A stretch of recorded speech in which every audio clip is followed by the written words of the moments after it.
Oh, I really liked this. Oh God, it was so good. Let me see if I can get it out. They were showing me like a priest.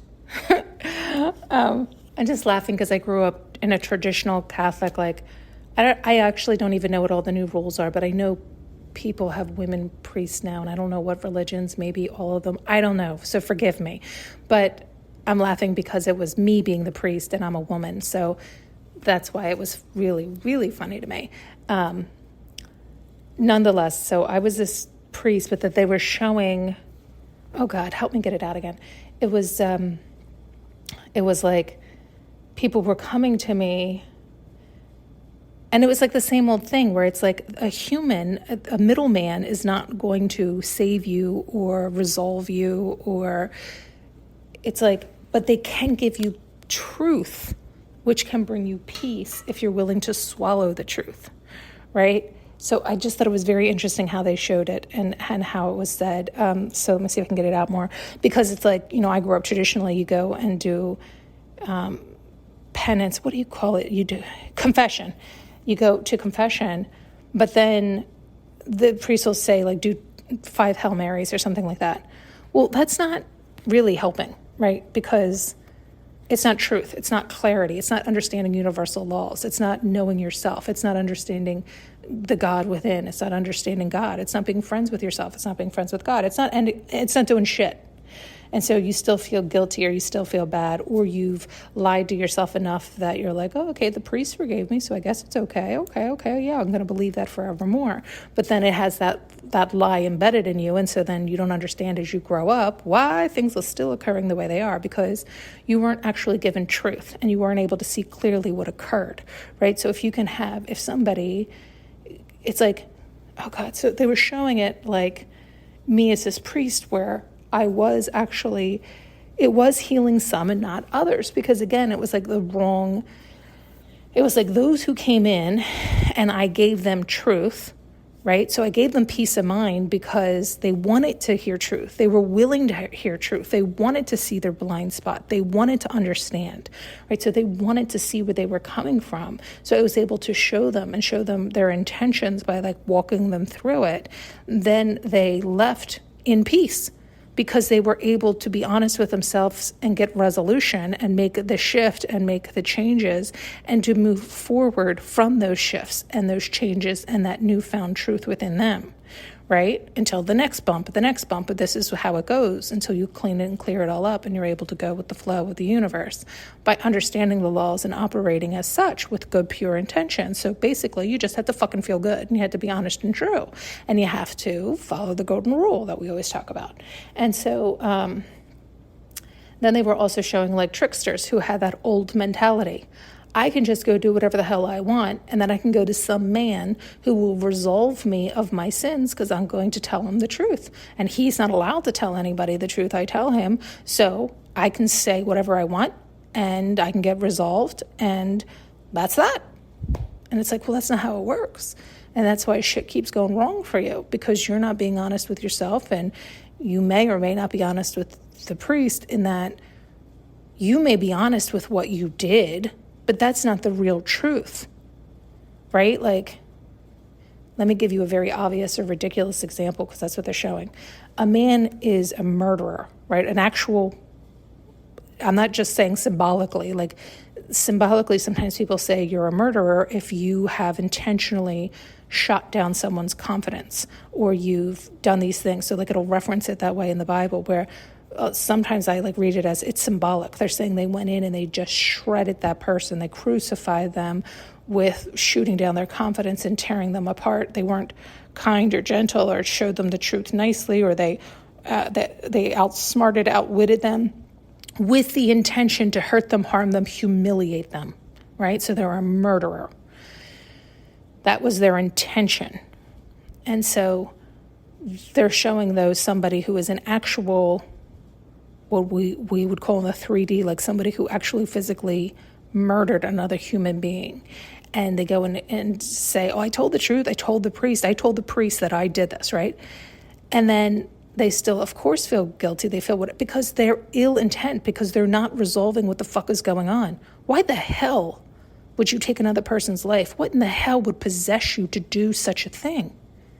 And even if they have now they're showing all these examples of these people who are like, but they murdered my child, or they this or that. And it's like, so you thought all of a sudden you had the authority to play the role of God? Right? It's like, people don't want to hear these hard truths. Bad things happen, and we have to untangle them in our own mind and understand what's going on and where our intentions lie and why we call that in, what our lesson was, where we needed to see what was going on to do our own cleanup to move forward more clearly. And so it's like you can speak the obvious truth, right, the surface truth, but you're not telling the real truth. With that underlying seething anger, resentment, revenge, jealousy, like what the fuck is going on there? You have to heal that. You have to understand why you're that way. Because basically you're telling yourself, you're no good, you're not worthy. And you're trying to vomit that out and project that onto others, so much so that you have now started taking the lives of others. What the fuck is going on? Right? You have such a rotten, dirty, musty, dusty seed within you that has spread like the spores of mold to every cell of your body. It has started to take over and overrun you, right? You have to do that cleanup work. Only you can do that. Some priest, some human, some religion teacher, all these people you go to cannot resolve you of that. Only you can resolve you of that. And so they were showing in this, it's like, there are people who, they Reiki, all this stuff, they'll call themselves healers. They are, if they're pure intentions, right? And they're helping you to see pure intentions. It's a soft way of allowing you to heal or to move energy out or to get stuff that's stuck out. But you still have to be honest with yourself, right? It's not some miraculous cure or this or that, right? Like it really depends on how infested and infected you are.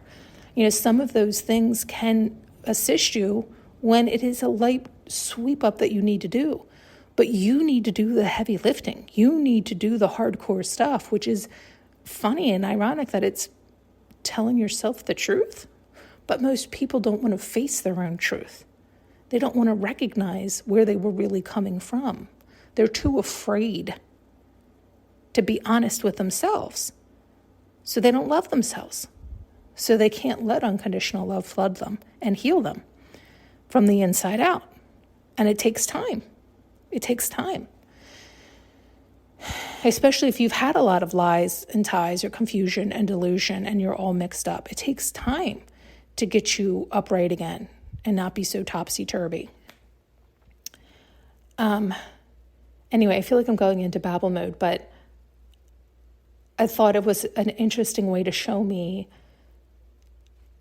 many things. I mean, they could have been trying to show me many other things, which they always are, telling me a billion things in one little vision, where, again, it was like I was the priest, and it was like it was showing like some like really sickly, like really like deadly sick, but the desire was there to heal. And so it wasn't me that was doing anything. It really wasn't. It was like unconditional love working through me to show them truth, right? It was like the cold, hard facts. And not in a mean or harsh way, not to shame them, not to humiliate them, not to anything other than the only way I can help you is if you're able to hear your own truth. And so I can put up a mirror to show you and help you, yet you have to allow it in. You have to see it. You have to recognize it. And only you can confirm if it's true or not too, right? Like I could tell you what I'm seeing, but maybe it isn't what, maybe you have 45 million masks going on and it's just stripping one layer, but you have 44 more to go, right? Like you have to be honest with you. And so it's like any human, they can only do so much. And then they were, they were showing some like deathly sick coming in, but they had such a strong desire to heal and feel good and to see and to understand, and they just couldn't. And so I was able to help them where, again, it wasn't me, but it's like they're just, it's like showing us this way because this is how we understand as humans. But allowing unconditional love to flood me and mirror back to them, and then they would leave healed. But then they would show other people coming in that were just as deadly sick, and they would leave sick. And so I was like, what's going on? And that was when they explained it's because they're living in the old paradigm, the old mentality, the wrong, it's the falsehood, the lie, that they can do whatever the hell they're going to do. They can come in and speak the mirror truth, the surface truth, the reality of what occurred in the 3D, but not understanding why it occurred, the intentions behind it, what was really going on underneath the surface. They're not willing to go under the surface. They only live on the surface. They don't have any depth at all. They're flat. They are two-dimensional. They're one-dimensional, right? Like they're not even. And so it's like they don't even know how to be multifaceted. They're so split off in so many other universes and parts and places and spaces and time that they think just vomiting up the surface will relieve them, and it won't. And that's why they're always leaving sick, and they're always coming back sick, and they're always leaving sick, because they're not taking in any understanding, any truth, any willingness, any hope, any, and so it's like, they were showing, it's like, don't discourage the sick that are coming in, because it's like sometimes they do need to have, maybe they do have a million layers on them. So maybe a one layer gets stripped away each time, but it'll take them an entire lifetime until they start to actually feel the stripping away. If they're really, see, that's where I'm confused with. They're showing it right now too. It's like, but they have to really be wanting it. But they're showing something like some people, it's so deeply embedded that the drop of hope is so seeped into the tiniest drop inside of them that it's like that's the only thing that's driving them to come back, to heal. But it's like humans in real time might not ever see them healed, because it might take them 10 lifetimes. Oh, that's interesting. They're saying it this way. There was another vision I had that I don't think I shared or put out, where there was somebody, remember they were always showing these threes, and they showed they were merging a bunch together, where it was like a woman and a man, but it was like these two souls that had been following each other lifetime after lifetime after lifetime, and they would always find each other, and the woman was always excited and raring to go, and the man always fucked it up every lifetime. And every lifetime, he was always remorseful at the end when he realized he was foiled again. He fucked it up again because he wasn't willing to love himself. And so it was showing so many lifetimes, but then they said the third time's the charm, or third time's it's over. So I thought that was interesting because they weren't coinciding. They weren't, it was more than 3 times. But nonetheless, it was the last time. So it happened again in this lifetime. And, but this was like the first lifetime that he got it, like in time. Like, in other words, he hadn't died yet. And he got it. But I don't know if it was, he hadn't changed. I forget the whole vision now. I wish I recorded it. I really don't think I did, though. But I remember her saying at one point, like, it doesn't matter. I think because she could see he hadn't fully changed. And the time was up. And she was resolved of him. Like, she no longer had to engage with that energy ever again. So he had lost his chance. It was forevermore, but then they showed for 4,000 years. And it's like, well, however many lifetimes he'll have to get through. But if he can get through those 4,000 years and do that, because that was a whole conversation about that. She was actually telling him that in the conversation, that he now is sentenced to 4,000 years and he'll do what he always does. That's what happens every time. So it was like so many lifetimes where he feels the remorse now, and he's so devastated and heartbroken that he does do the work. He does do the cleanup work. But after a few lifetimes, he starts to wane because it's exhausting. It's hard to collect his soul and to collect his memory and to collect himself and to heal himself and to do that kind of work. And so he always ends up giving up on himself and going back to the cheap, easy, quick, instant fix, taking the less than route. And so by the time his sentence is up, it's like he's forgotten again. He's foiled again because it's just been so long. Like however many lifetimes it's been since, And so